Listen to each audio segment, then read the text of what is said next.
Clearance எல்லாம் அடுத்து நீங்கள் பார்க்க போகிறது கேர்ள் பேபியோட ஷார்ட் டாப்ஸுங்க. சைஸு 28 பார்த்துட்டு எடுங்க. சில பேர் ஏஜை மட்டும் பார்த்துட்டு எடுக்கிறீங்க, அப்படி எடுக்காதீங்க. ஏன்னா ஒவ்வொரு ஏஜில் இருக்கவங்களுக்கு சைஸ் வந்து வேரி ஆகும். அதனால் நீங்கள் என்ன எக்ஸாக்டாக சைஸ் 28 கொடுத்துருக்கோன்னா அவங்க பேபி வந்து 3 இயர்ஸாக இருக்கலாம், இல்லை 3 இயர்ஸ்க்கு கம்மியாக கூட உங்களுக்கு 28 சைஸ் பற்றலாம், இல்லை 4 இயர்ஸ்க்கு மேலே இருக்க கேர்ள் பேபிக்கு கூட 28 சைஸ் பற்றலாம். ஸோ அதனால் எக்ஸாக்டாக 28 சைஸு 26 சைஸ் இருக்கவங்க வாங்கிட்டிங்கன்னா ரொம்ப ஆப்டாக இருக்கும். ஸோ மெயினாக நீங்கள் பார்த்து வாங்க வேண்டியது சைஸ் தான்.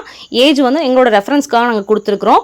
So single piece 199. இதுவே நீங்கள் 2 பீஸாக எடுத்துக்கிட்டீங்க அப்படின்னா இந்த வீடியோவில் காமிக்கிறது ஏதாவது 2 பீஸ் புக் பண்ணிக்கிட்டீங்கன்னா 350 ஃப்ரீ ஷிப்பிங் இன்சைட் தமிழ்நாடு கொடுக்குறோம்.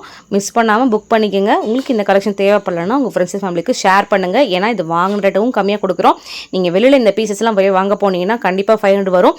இதில் மெட்டீரியல் எல்லாமே மிக்ஸ் ஆகி தாங்க வரும். ஸோ எதே மெட்டீரியல்னாலும் ஓகே பரவாயில்ல, ஒரு ரஃப் யூஸ்க்கோ இல்லை வந்து ரஃப் யூஸ்க்குன்னு இல்லை, குவாலிட்டி சூப்பராக இருக்கும். நீங்கள் ஜீன் பேண்ட்டோட இல்லை பலாசோ பேண்ட்டோட வேர் பண்ணிங்கன்னா உங்கள் கேர்ள் பேபிக்கு சூப்பராக இருக்கும். ஜார்ஜெட்டு, ரேயான, பாப்கார்ன் மெட்டீரியல் எல்லாமே மிக்ஸ் ஆகியிருக்கு. ஸோ எனி மெட்டீரியல் இருந்தாலும் ஓகே அப்படின்னா நீங்கள் டக்குன்னு புக் பண்ணிக்கலாம். தேங்க்யூ.